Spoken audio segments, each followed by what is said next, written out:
Jumper's been doing really well with their EZBook 3 Pro line of budget laptops. They've now got the 4th version, which I hope to be reviewing maybe next week, which is just a revised model of the Apollo Lake N3451 that started it all, with a full metal build, an IPS panel that's 1080p, and 6 GB of RAM. And really, for the $210 price tag, more or less, that it has, you're getting phenomenal value, really. So we've got now the EZBook 3 Plus, which is their more premium model that unfortunately they've kind of ruined, and I'll talk about that later on in this video. But it's the screen. It's a TN panel, and you can see viewing angles are really quite horrendous. But apart from that, we do have a nice thin metal build, decent keyboard, large touchpad. It's got wireless AC, 8 GB of RAM, the Core M37Y30, so a lot more power than the typical Apollo Lakes that I've been reviewing. In fact, probably about double the power of this one right here, if it just wasn't for that screen. But anyway, let's check this one out here in greater detail, and hopefully Jumper will be watching this video and decide that, oh yeah, we need to do something about that TN panel. Let's put an IPS in it and call it the EZBook 3 Plus version 2. Wait for it, I bet you they're gonna do it. Now this is where things go wrong here with the screen. The screen choice that Jumper went with is completely wrong here. So it's a TN panel. When you look at it directly straight on, the images look good. Now maximum brightness comes out to be 300 lux, pretty much spot on 300, which isn't too bad for an anti-glare matte coated panel. It is 1080p, and as you see from some of the images that it is definitely leaning towards a cooler white, the calibration, but you can correct that with the Intel drivers there. You can tweak that and make it look more like a neutral white. So overall, that isn't bad. And when you have a look at the horizontal viewing angles, they're also fine. This is a perfect example of why this TN panel sucks. When you have a look at the vertical viewing angles, look at this guy's hair. So you can just make out the top, the outline of his hair. So the background image, that is all dark. But when I go like that, you can see, okay, we get a few more details there, but look at this. You can hardly even make him out, and this is the major deal-breaking issue with this particular laptop. So even though the EZBook 3 Plus shares the same exact design, I believe it's the same ODM as the T-Book 4, the keys are different. They don't feel spongy and horrible with typos because it's missing keystrokes all the time like on the T-Book 4 that I reviewed. No, this one is a lot better. They do feel very similar to the Jumper EZBook 3 Pro, these keys on the keyboard here. Now you see that the power button is separated out into the corner here. We have an extra row there for the home page up and down end buttons. Shortcuts there for volume controls, screen brightness, and everything is basically there, including a shortcut to disable the touchpad. Key travel on these keys I measured to be approximately 1.37 millimeters, so that's not too bad.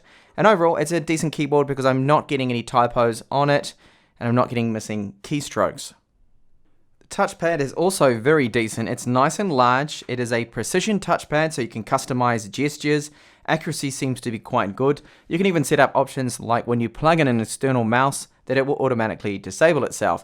The size of it here, I'll show you just very quickly, is around about 100 millimeters, 105 in length, and then approximately 75 the height there. So quite large for these cheaper, more budget-orientated laptops I've been reviewing. So the weight of the EZBook 3 Plus is just under 1.4 kilos, and it is quite slim, this design. As you can see, it's around about 14 millimeters. That's not including the rubber feet there. And the top is made out of alloy. There is a logo that is stuck on here, the Jumper logo, but it's actually just a sticker. So if you get yourself like a pin or something, you go along, you can lift it off and remove that whole logo if you don't like it there. The bottom of it is also made out of an alloy, and there is a SSD hatch on here. So quick and easy replacement of the included SSD, which is a 4C 120 gigabyte one. Now it is a 22 by 42 millimeter size one. Unfortunately, you can't even put the 22 by 60, and you will definitely not be able to fit the 22 by 80 in here. So for ports, on the right side, micro SD card slot, full-sized USB 3 port. Now it will power external hard drives. Then we have a headphone jack with microphone support. The audio quality seems to be really good. I don't have any static over this, which is great. And then DC in for charging. And just to point out that the lid, Very little flex in that. I am pressing down here quite hard. Then on the left side, status LED, micro HDMI out, another full-size USB 3 port. Again, it will power external hard drives. And then up the top, we have dual ray microphones and a 2 megapixel webcam with pretty mediocre quality. It's nothing amazing. So the laptop runs Windows 10 Home. It fully activates. There's no problem with the license on this. And it's powered by a Core M3 7Y30. Now this has 8GB of RAM, which is good to see. We're not limited to the typical 4 we have been seeing on these kind of base models. So the RAM speed is 1866 MHz. And over in the device manager, just point out a couple other things. So the drive in here that I have added, I've changed the default 4C drive. Just wanted to put my own one in there because I've got more space to install games and test things out. But these are the speeds here of my own drive. So it is running full SATA 3 speeds, this port. Now what you'll get with the 4C one is around 500 reads, but only about 190 writes. It is slow if you've seen on my unboxing video because it's the smaller size drive, only 128 gigabytes there. Now the wireless adapter is Intel dual band wireless AC 3165, very typical one. And the performance is good. I haven't had the issues that other people have been complaining about, that it disconnecting or causing problems with their wireless routers. No issues on both the one in my home, the router in my old office, and now in the new setup here that I'm at. No problems with that. I will show you the speeds, as you can see right here. I expected download speeds to be faster than this, but for some reason I cannot get around the upload speed. So I should be able to get around 250 megabits per second through this like other devices, but it seems to cap out about 180, 170 on the download for some reason. Could be down to the antenna placement or the design of that. I'm really not too sure, but overall, I mean, the speeds are good, but I did expect better there. So one other benchmark here, the typical one they always test out is Geekbench 4, and those scores are okay, but not the fastest I have seen for this particular chipset. Here is the OpenCL score as well for those interested. You can compare that to your own laptop, or perhaps you've got the older 6Y30. You can see the improvements they have made here from the previous generation.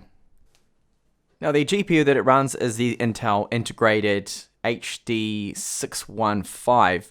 Now that has native decoding support for VP9 codecs and HEVC. This is a 10-bit file, 4K, 140 megabits per second, so it's quite a demanding one.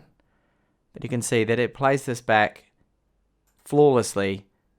Now to skip ahead, seeking ahead there does take a little bit of time, but it doesn't drop any frames. It is very smooth. So no trouble playing that. Same goes for streaming 4K video in Chrome here. It has only dropped 2 frames out of the almost 700 now that it's playing in 4K. And really this does work flawlessly. Even here in the room, which is quite a bit away from the wireless router and has to pass through 2 walls. It's working, as you can see, perfectly fine here. Oh, it's dropped 9 frames now out of 1,000, so not bad. Now because we do have 8 gigabytes of RAM on this system and not the typical 4, it does aid in multitasking. So it allows us to do a little bit more, a bit faster. So I have 4K running there in the background. I have Photoshop open here. And I'm just going to move a couple of these layers around. That should still be relatively fast. It's not too bad.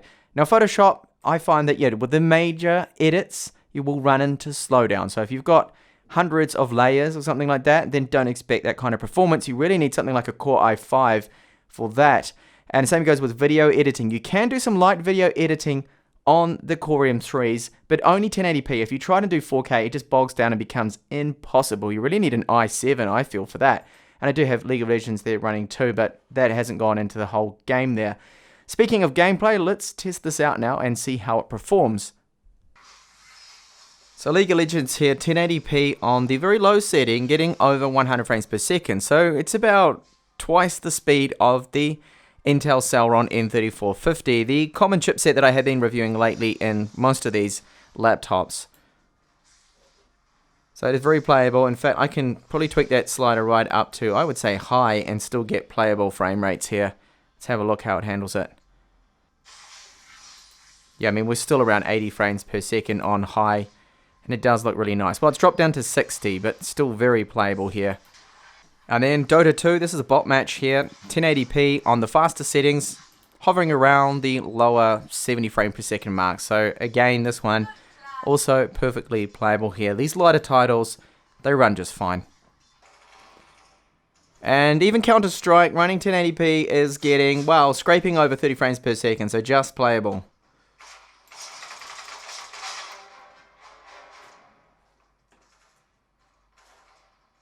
Now, of course, if you lower the resolution down, which I'll do now, it will increase the frame rate.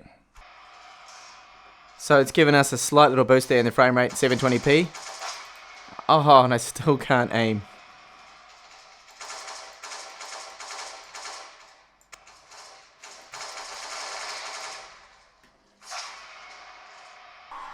So what about a more demanding game like Project Cars here? You can see is barely playable.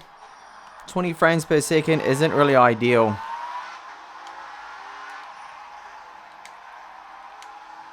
Now if you do download and install Intel's Extreme Tuning utility, you can tweak up the power limits on this CPU and really boost the frame rate. However, that will generate a lot more heat and you will probably run into thermal throttling. So what about external temperatures? Well, I've noticed that it does get quite warm right here on the back. And that's where the CPU is located and the heatsink. So at the moment, it's hovering around 44 degrees. The hottest I've seen it get up to is approximately 47. So it does get quite warm to the touch on the bottom. About 38 degrees. Palm rest is not bad at all, 25. So the palm rest keeps cool around the keyboard area. Lower 30s. And then after 30 minutes of gaming, the maximum temperature was 78 degrees, which is not bad for a passively cooled fanless laptop with the Core M7Y30. Now when it comes to battery life, the current example I have here is 80% brightness that I have been running. I've been playing games, I've been benchmarking it and everything like that. You're looking towards 3.5 to 4 hours battery only. That's when you're doing things that are really taxing that CPU. Now light use like internet browsing, just watching movies and things like that, you can get around 6.5 hours on this. I managed to get 6 hours and 10 minutes before it powered off, but I didn't have enough time to actually take a screenshot of that. But it's on par with other Core M devices that I have tested out from China. So the battery life is not wonderful. You won't make it through a full day. You have to take the charger with you, unfortunately. And speaking of charging times, it takes approximately 2 hours and 45 minutes to fully charge when off. Now, if you were paying attention to the beginning of the video when I showed you the underside of this laptop, you would have noticed the speaker grills that were missing. That is because the sound actually comes out along the top here.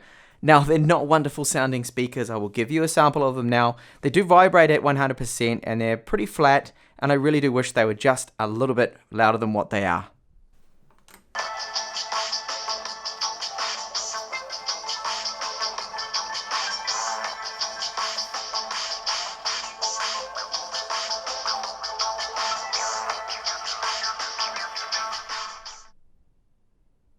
So what a pity they decided to go with a TN panel in this. I do believe that Jumper will see the error of their ways once they probably see the sales and go, whoa, what's going on?